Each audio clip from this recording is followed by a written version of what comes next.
안녕하세요. 새 비디오에 오신 것을 환영합니다. 아프리카는 지구상에서 가장 큰 대륙 중 하나이며 인상적인 3천만 평방킬로미터의 크기를 가지고 있습니다. 다양한 문화, 언어 및 풍경을 품고 있죠. 과학적 증거에 따르면 아프리카는 약 20만 년에서 30만 년 전에 출현한 인류의 발원지입니다. 따라서 수년에 걸쳐 많은 무서운 발견이 이루어졌다는 것은 놀라운 일이 아닙니다. 오늘은 그중 20개를 보여드리겠습니다. 이 채널을 처음 사용하십니까? 구독과 좋아요, 알림 설정 부탁드리겠습니다. 20. 수영하는 사람들의 동굴은 여전히 미스터리에 쌓여있는 매혹적인 고고학 유적지입니다. 1933년에 발견된 이 동굴은 이집트 서쪽 끝에 서사하라에 위치하고 있습니다. 이것은 암벽화, 특히 수영하는 사람으로 알려진 인물의 이미지로 유명합니다. 동굴 벽은 인간과 동물의 수많은 그림으로 장식되어 있습니다. 동굴의 이름을 유래한 수영선수들은 수영과 유사한 자세로 팔과 다리를 뻗고 배를 깔고 누워있는 것으로 묘사되어 있습니다. 그러나 이 인물들이 실제로 수영하고 있는지 아니면 그 뒤에 더 깊은 상징적 의미가 있는지는 여전히 의문으로 남아있습니다. 한 설명에 따르면 동굴 벽화는 죽은 자가 타우 세계에 도착하여 신으로 간주되는 머리 없는 동물의 환영을 받는 것을 나타낼 수 있다고 합니다. 또 다른 해석은 인물이 머리가 없는 존재를 묘사함으로써 악마적 존재의 힘을 무력화하기 위한 것이었다는 것입니다. 그럼에도 불구하고 고고학자들은 이 수수께끼 같은 바위 그림들의 진정한 의미에 대해 의견 일치를 이루지 못하고 있습니다. 약 10,000년 전 동굴 주변의 풍경은 오늘날 우리가 볼 수 있는 건조한 사막과 크게 달랐습니다. 그곳은 다양한 동물들이 살고 인간이 살고 있는 사바나였습니다. 동굴에 암각하는 이 고대 생태계와 주민들의 삶을 엿볼 수 있게 해줍니다. 19. 로메크미 3도구는 330만 년 전으로 거슬러 올라가는 지금까지 발견된 가장 오래된 석기입니다. 이것은 이전에 알려진 가장 오래된 석기보다 약 70만 년 더 빠릅니다. 이것은 케냐 서부 투르카나에 위치한 고고학 유적지입니다. 이 장소는 소니아 하만드와 제이슨 류이스가 이끄는 스토니 브룩 유니버시티의 고고학자 팀에 의해 발견되었습니다. 이것은 오스트랄로피테쿠스나 케냐노트로푸스와 같은 초기 인류 구성원이 만든 것으로 여겨집니다. 그들은 가혹하고 건조한 환경으로 알려진 케냐의 외딴 지역에서 발견되었습니다. 이 발견은 초기 호미닌이 다양한 환경에 적응하고 생존할 수 있었음을 시사합니다. 그들은 가공의 흔적을 보여주는 동물뼈와 관련하여 발견되었으며 이는 초기 호미닌이 사냥 및 육류 가공을 위해 도구를 사용했음을 나타냅니다. 18. 흐에냉 유적은 남아프리카 공화국 보츠와나에 위치한 고대 도시의 잔해를 말합니다. 이 도시는 레이저 기술을 사용하여 재발견되었고 역사와 중요성에 대한 귀중한 통찰력을 제공했습니다. 이것은 15세기에 존재했던 발전되고 번영한 도시였습니다. 흐에냉은 츠와나족의 고향으로 약 10,000명의 인구가 살고 있었습니다. 도시에는 수백 가구가 살았고 북쪽에는 시장이 있었으며 광범위한 집회 장소가 있었습니다. 이것은 무역을 규제하고 다른 도시국가와 전쟁을 벌이며 분쟁을 해결하는 왕의 통치가 있었습니다. 흐에냉의 재발견은 식민지 이전 아프리카의 풍부하고 복잡한 역사에 빛을 비췄습니다. 연구자들은 그레이트 짐바웨이, 말리 제국, 베냉 왕국과 같은 다양한 아프리카 도시와 제국이 어떻게 강력하고 상세하며 상호 연결되어 있었는지를 점점 더 많이 발견하고 있습니다.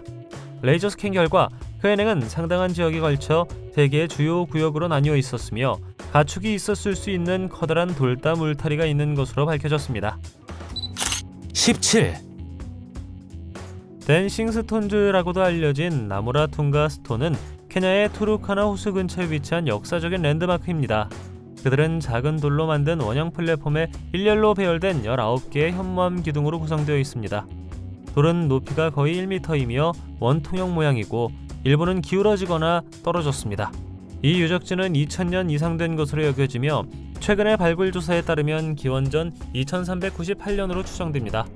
이 돌의 기원과 목적을 둘러싼 지역 전설이 있습니다. 그중 하나는 투르카나 부족의 탐험가로 추정되는 한 무리의 방랑자들에 대한 이야기인데 이들은 그 지역에서 원주민 무용수들을 조롱하기 위해 돌로 변했습니다. 또 다른 이야기에 따르면 이 돌들은 이 지역에 처음 도착한 투르카나 사람들에 대한 형벌이었다고 합니다. 그 자리에서 춤을 추던 여성은 낯선 사람들에게 비웃음을 받았고 그녀는 마법의 힘을 사용하여 그것들을 돌로 만들었다고 합니다. 이 지역을 방문한 연구자들은 이 돌들이 고대 천문대 역할을 했으며 그 위치가 특정 별과 일치했다고 말합니다. 이러한 정렬은 보라나와 가브라와 같은 이웃 후시틱 집단의 점성술 달력 관행과 관련이 있는 것으로 보입니다. 16. 미라보다 더 흥미로운 것이 있을까요? 황금혈을 가진 미라. 고고학자들은 이집트의 여러 장소에서 이 독특한 미라를 발굴하여 고대의 매장 관습과 신앙에 빛을 비춰주었습니다. 케스나의 묘지에서 고대 유물 최고위원회는 황금혈가 있는 미라가 들어있는 무덤을 발견했습니다. 이 발견은 미라 제작 과정에서 금박을 사용하는 목적과 다른 시대의 무덤 재사용에 대한 질문을 제기합니다. 묘지에서 발견된 미라들만 황금혈을 가진 것은 아니었습니다. 알렉산드리아에 있는 타포시리스 마그나 신전에서 또 다른 발굴 작업이 있었고 황금혈가 입에 물린 2000년 된 미라가 또 발견되었습니다. 이것들은 그리스와 로마 시대에 유행했던 바위를 깎아 만든 무덤에서 발견되었습니다. 고대 이집트인들은 4, 5세기에서 말할 수 있도록 이 황금혈을 죽은 사람의 입에 넣었다고 믿어집니다.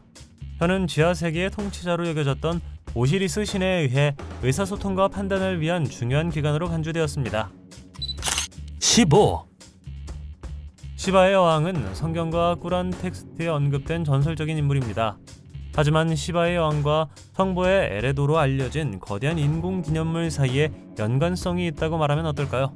이 기념물은 나이지리아 남서부에서 발견되었으며 니제부 왕국을 둘러싸고 있는 복잡한 도랑과 제방 시스템을 특징으로 합니다. 니제부 왕국은 15세기경에 남부 요르발란드에 세워졌습니다.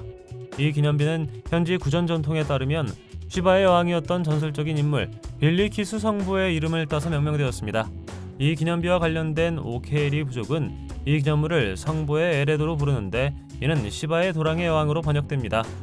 성부의 에레도는 약 165km에 걸쳐 뻗어 있으며 가파른 수직벽에 있는 긴 트렌치로 구성되어 있습니다. 기념비를 건설하기 위해서는 약 350만 입방미터의 흙을 굴착해야 했습니다. 남아있는 고고학적 증거는 신석기 시대로 거슬러 올라가는 이 지역의 인간 활동을 나타내며 정착지가 후기 석기 시대까지 확장되는 징후가 있습니다. 기념물의 정확한 연대를 확립하는 것은 제한된 날짜가 서기 670년에서 1050년 사이이기 때문에 연구자들에게 도전을 제기했습니다.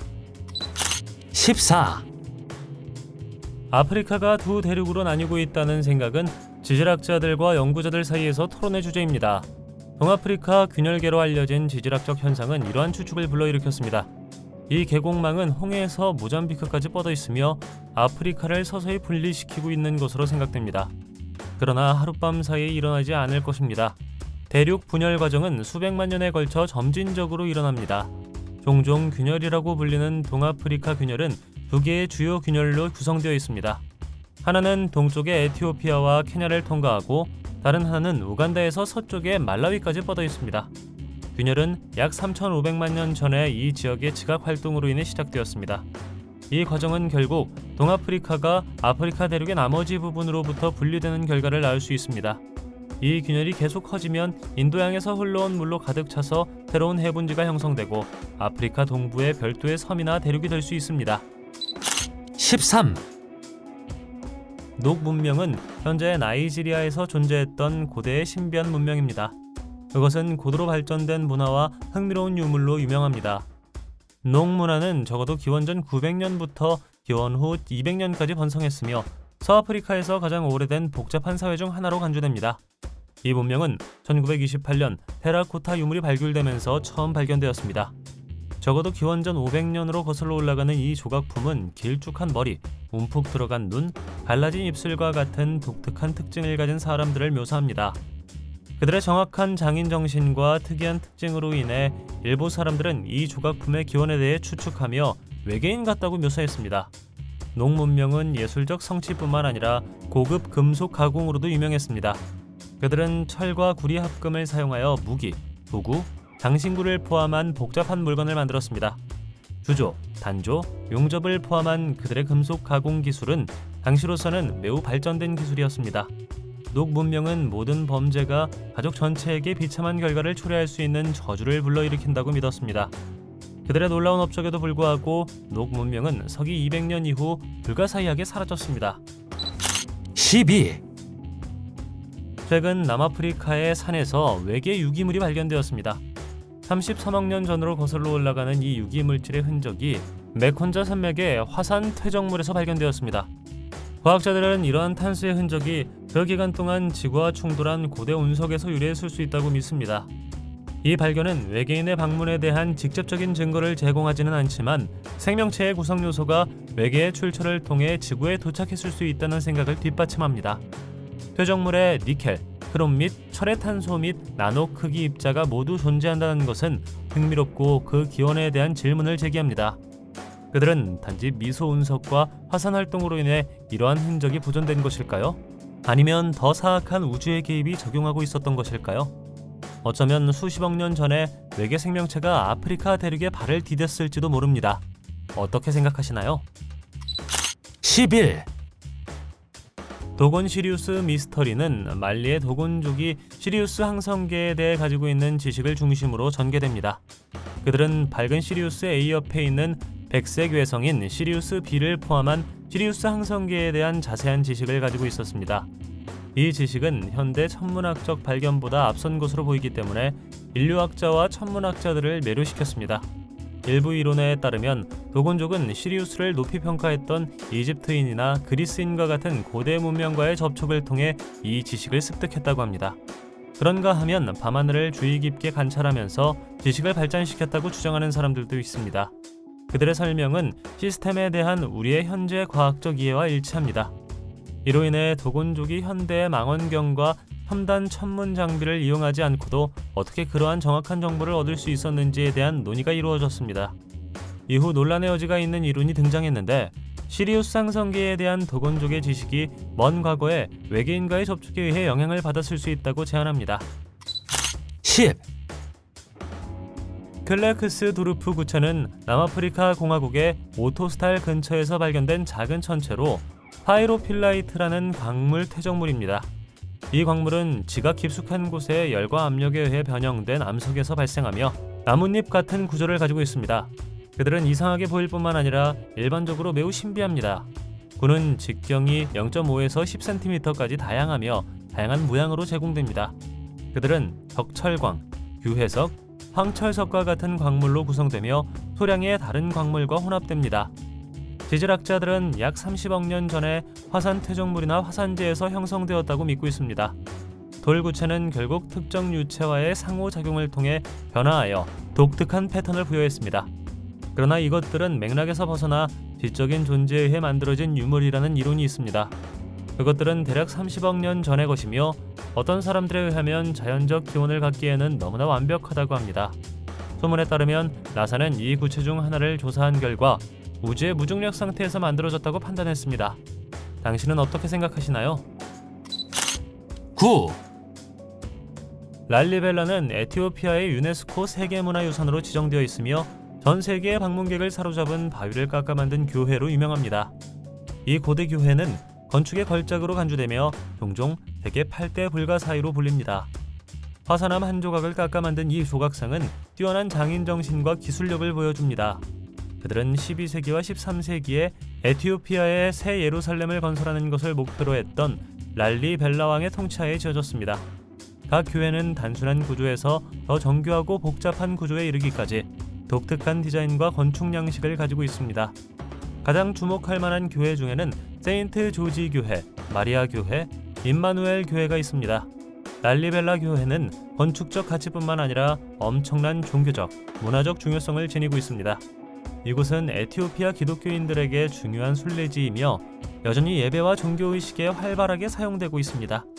그 외의 복잡한 조각과 장식은 성경의 장면, 성도 및 다양한 종교적 상징을 묘사합니다. 방문객들은 지하 통로와 여러 교회를 연결하는 상호 연결된 안뜰을 탐험할 수 있습니다. 8. 타웅차일드는 오스트랄로피테쿠스 아프리카누스 종에 속하는 어린아이의 화석화된 두개골입니다. 1924년 남아프리카 공화국 타웅에서 발견된 이 식물은 광부들에 의해 발견되었고 나중에 고인류학자 레이몬드 다트에 의해 초기 인류로 확인되었습니다. 타웅 차일드는 인류 진화에 대한 우리의 이해에 귀중한 통찰력을 제공합니다. 두개골의 뇌 크기는 현생 인류의 약 3분의 1 크기로 비교적 작았지만 두개골은 인간과 같은 이빨을 가지고 있었습니다. 두개골 기저부에 있는 큰 구멍의 위치는 원숭이의 손가락 관절 보행 자세가 아니라 인간과 유사한 직립 자세를 암시합니다.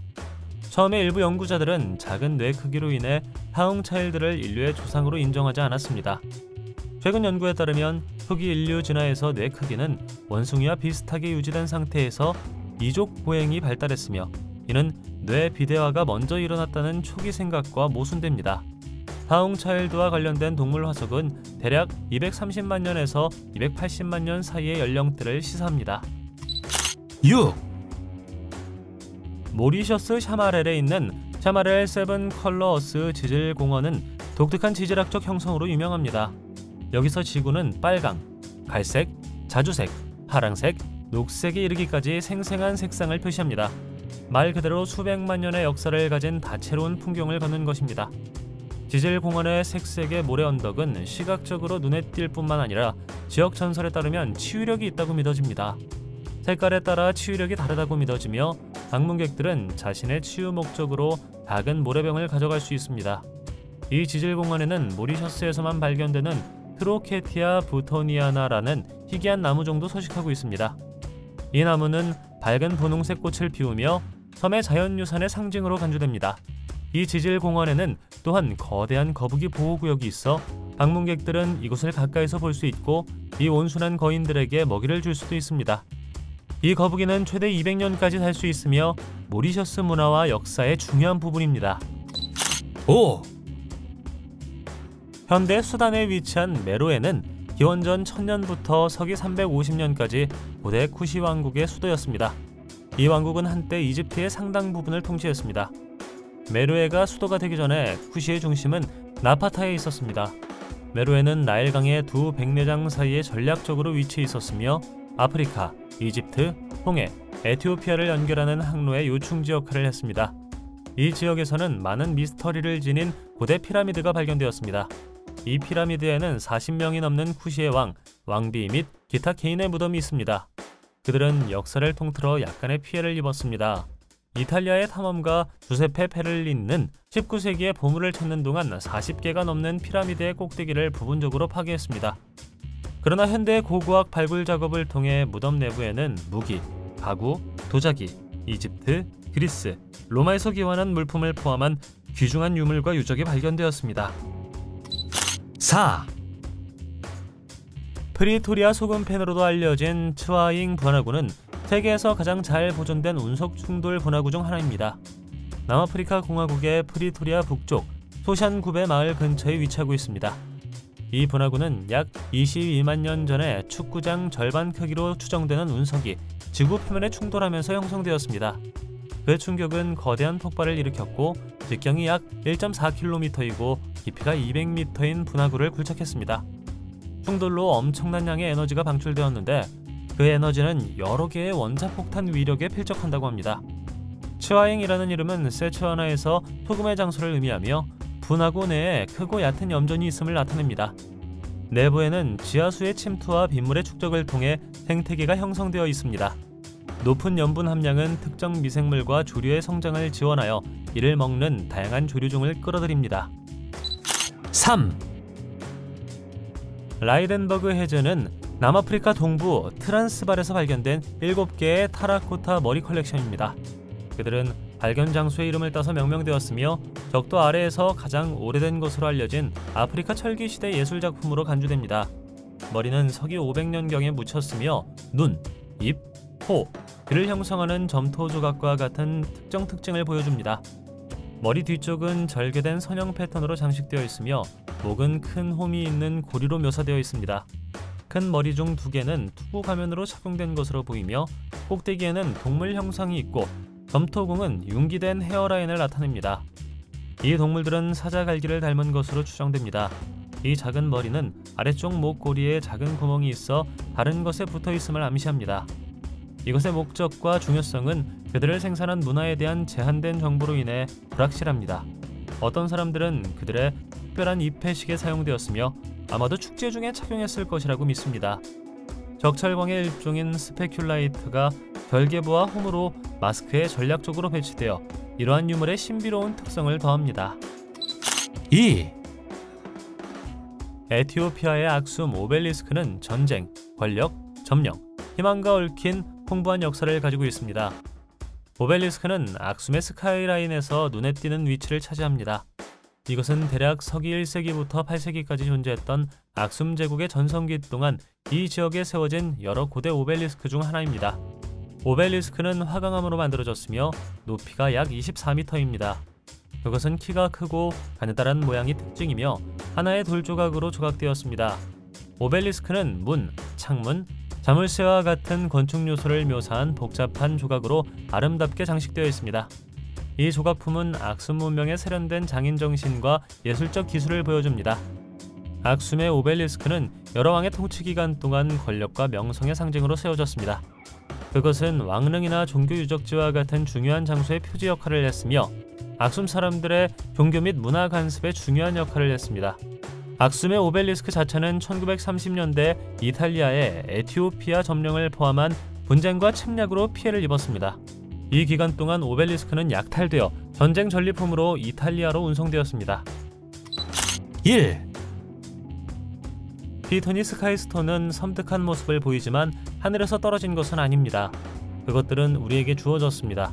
그들은 특이한 푸른색과 매끄럽고 광택이 나는 표면이 특징이며 이는 가열 및 냉각 과정을 통해 만들어진 것으로 보입니다. 피토니 스카이스톤의 정확한 기원은 알려져 있지 않지만 일부 연구자들은 야금학 및 기타 기술에 대한 고급 지식을 보유한 고대 문명에 의해 만들어졌다고 믿습니다.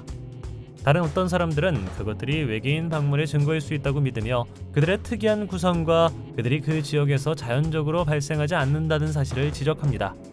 안젤로 피톤이라는 지질학자는 시에라리온의 풀라족 추장으로부터 그 돌을 얻었는데 그 부족은 그 돌들이 외계 생명체로부터 온 것이라고 주장했습니다. 산조차도 이 결석을 분해할 수 없으며 결석의 약 77.7%는 산소입니다. 나머지 구성 요소는 탄소, 칼슘 및 알려지지 않은 유기화합물입니다. 그들은 55,000년 된 것으로 믿어집니다. 당신은 한 번이라도 아프리카에 가본 적이 있나요? 댓글로 알려주십시오. 동영상이 마음에 들면 좋아요 부탁드리겠습니다. 저희가 만든 더 많은 동영상을 보고 싶으시다면 화면에서 하나를 클릭하거나 채널을 살펴보세요. 시청해주셔서 감사드리며 다음에 뵙겠습니다.